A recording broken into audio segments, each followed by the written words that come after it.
hop. Là, le mouvement. Hop. Voilà. Alors tout ça grâce au silicone, parce que s'il n'y a pas de silicone, ça ne marche pas. Parce que ça glisse.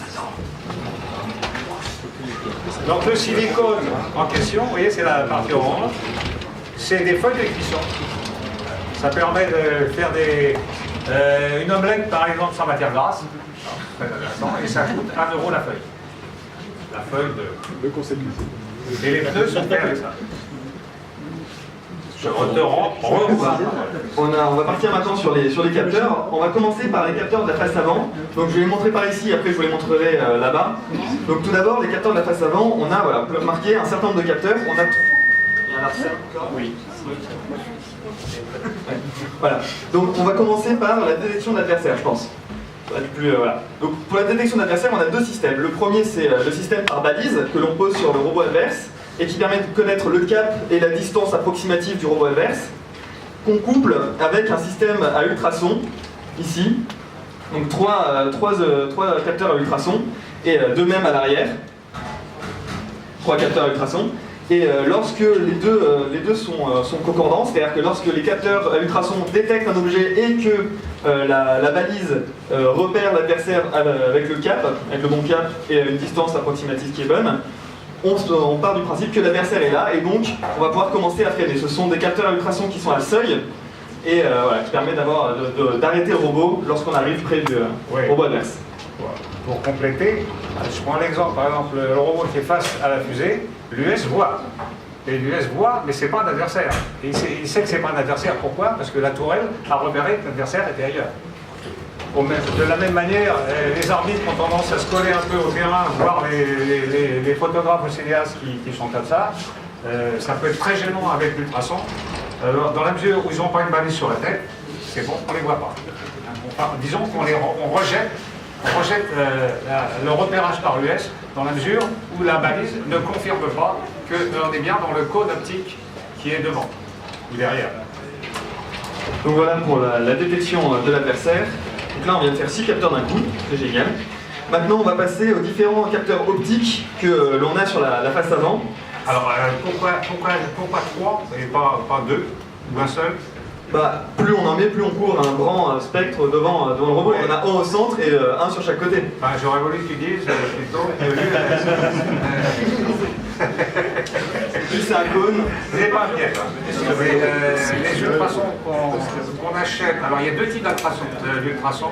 Les ultrasons vraiment bon marché qui fonctionnent à 40 kHz de porteuse. Là, effectivement, ils ont un lobe de rayonnement qui est très ouvert, voire plus de 90 degrés, alors que les capteurs industriels, qui fonctionnent à des fréquences beaucoup plus hautes, là on est à 230 kHz, ont un cône de rayonnement beaucoup plus étroit. Alors évidemment on est beaucoup plus précis, mais d'un autre côté ça oblige à en mettre 3 pour couvrir. Vous voyez, si un petit robot arrive en face, il faut en mettre au centre, parce que les deux à l'extérieur, le petit robot va passer au travers. Donc ça nous oblige à en mettre 3 devant, 3 derrière, parce que le robot est large. Et sur le petit, par contre, on n'en met que 2, 2 devant et 2 derrière. Parce que, justement, l'entraxe est réduit. Alors, vas-y. Et alors maintenant, moi, je vais compléter encore le complément qu'il vient de faire. Les 3 capteurs sont synchronisés pour émettre en même temps et donc ne pas avoir de problème d'interférence entre eux. Très important. Voilà donc pour les capteurs à ultrasons. Donc, on repasse sur les capteurs optiques.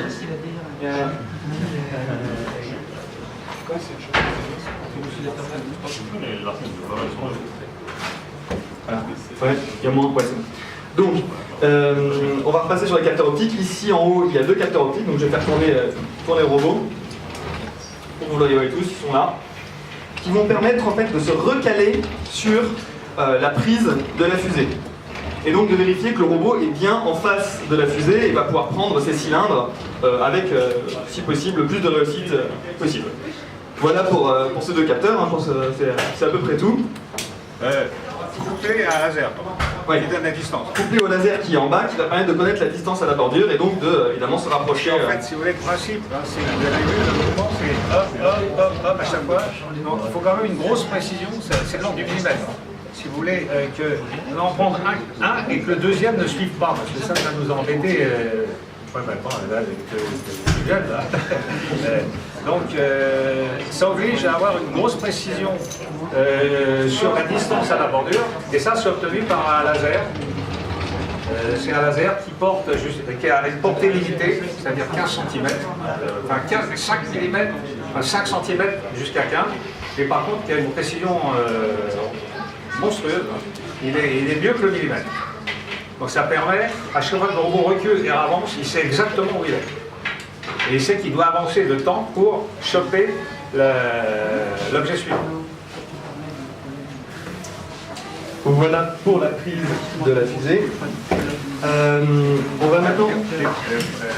Tout à fait. On va maintenant passer aux capteurs optiques qui sont en bas du robot. Donc je vais faire tourner, on voit une petite encoche dans le carbone. On les verra mieux lors du démontage du robot. C'est les capteurs qui sont tout en bas ici, qui vont permettre en fait de se recaler pour la dépose sur les baguettes ici. Donc on va vous faire une démonstration. Ouais.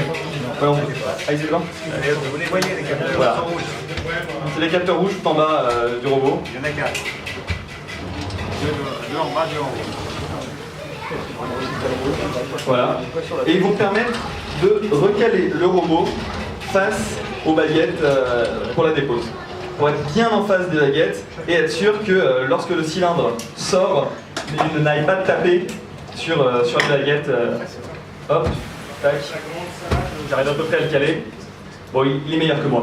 Et hop, il peut expulser les cylindres parfaitement en face de la glissière. Voilà pour la dépose, hein, ça va assez vite. Alors, je vais juste rajouter un petit élément, c'est un capteur qui permet de vérifier, qui est ici, qui est en biais. Hop, je vais vous le montrer ici, qui permet de vérifier que le cylindre est bien rentré pour être sûr qu'on a bien le cylindre dans le barillet. Donc c'est le capteur qui est en biais ici face à l'entrée. Et on a rajouté une guillotine qui permet là encore de s'assurer mécaniquement que le cylindre ne dépasse pas et que le barillet pourra tourner. Parce que le gros problème qu'avait notre robot, c'était surtout les blocages de barillet. Si le barillet se mettait à bloquer, on était obligé d'abandonner complètement la prise des cylindres. Il restait le cylindre qu'on peut déposer là-bas avec l'arrière, et c'était à peu près tout. Donc on se retrouvait très rapidement limité sur les cylindres et vous pouvez jouer que les balles. Donc on a dû rajouter cette guillotine pour vraiment être sûr que plus rien ne sortait et que le cylindre était bien rentré. Ah, c'est pas tout à fait ça. La guillotine n'aide pas à rentrer, mais elle empêche de sortir. Il faut aider à rentrer. Il y a deux petits bras dont tu n'as pas parlé, qui vont caler les cylindres au fond. Parce que le problème, c'est quand vous rentrez au début du match, le robot va assez vite, il prend les objets au vol et il doit les coucher, rentrer à l'horizontale. Et il risque d'y avoir il y a des rebonds au fond, et le cylindre a tendance à ressortir. Alors pour éviter ce phénomène de rebond, il y a deux petits bras latéraux qui bloquent le cylindre et qui l'empêchent de sortir. Et à partir de là, effectivement, on peut éventuellement fermer la guillotine pour des rotations ultérieures. Bon, je pense que là on peut attaquer le démontage. Il reste le capteur laser ici sur le côté, qui permet de se recaler pour la dépose latérale. Je vais vous montrer en tournant. Il y a un laser qui permet de vérifier la distance ici pour être sûr d'être au plus près lors de la dépose latérale. C'est le même type de laser que celui qui est devant. C'est portée limitée, c'est une précision énorme. Alors, si on fait une première conclusion, finalement, vous constatez qu'on a beaucoup de recalage. Alors ça, c'est se mettre le chinelle, mais l'odométrie n'est jamais parfaite sur un robot. Donc il faut profiter de la moindre occasion pour faire un recalage. Alors souvent, dans beaucoup d'années précédentes, on faisait des recalages bordures avec des lasers qui portaient jusqu'à 3 mètres. Et on se recalait sur les bordures quand on était orthogonal à la bordure ou à peu près. On faisait un recalage sur une des deux coordonnées X ou Y. Là, cette année, c'était quasiment impossible, sachant que sur le terrain, il y a toujours... C'est un bordel, on peut dire. Donc il y a des balles, des cylindres qui prennent, des baguettes, des machins, des trucs. Bon. Donc on a abandonné l'idée de recalage bordure. Par contre, on utilise le recalage à chaque fois qu'on crée une action. C'est-à-dire que prise sur fusée, recalage. Dépose sur baguette, recalage. Donc finalement, vous êtes gagnant deux fois. D'abord, vous recalez votre odométrie et en même temps, vous réussissez l'action. Donc pour rien. Donc souvent quand on arrive sur la fusée, on est un peu décalé en Y par exemple. Eh bien, les capteurs vont orienter le robot face à la fusée, et ça va quand même prendre, ça va pas prendre orthogonal, mais ça va quand même prendre les trois. Même chose pour la dépose, le robot va arriver un peu décalé sur les baguettes, ce que tu disais tout à l'heure. Le robot n'est pas parfait. Donc quand il va arriver sur la baguette, il va être soit par là.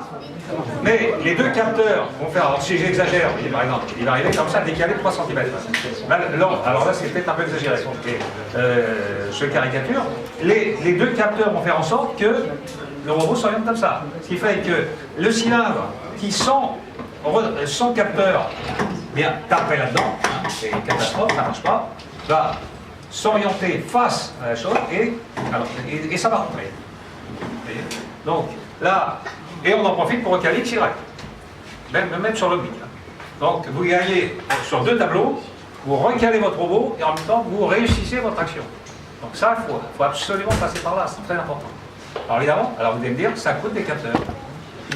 Là, le problème du coup, on pourra l'aborder après.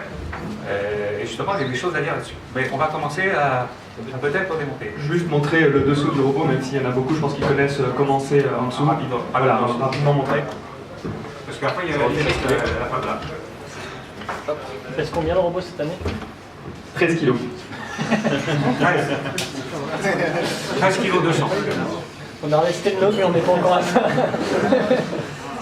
Vous pouvez voir ici, donc il y a les roues évidemment qui sont directement montées sur le moteur et les roues codeuses externes qui sont décalées par rapport au moteur, mais pile alignées à l'issue. Alors vous retrouvez les arts ménagers, hein, c'est-à-dire que la feuille de silicone, ça coûte pas cher et ça peut rapporter gros. Hein. Donc là sur ce robot on a un essieu central avec les 4 billes pour avoir une certaine balance pour les accélérations et les freinages. Et les codeurs avec les bandeaux, c'est 5000 points par tour, c'est du classique. Hein. C'est quoi la marque? Kubler. Non, je sais plus, on verra après. Allez, on est bon. Allez, c'est parti.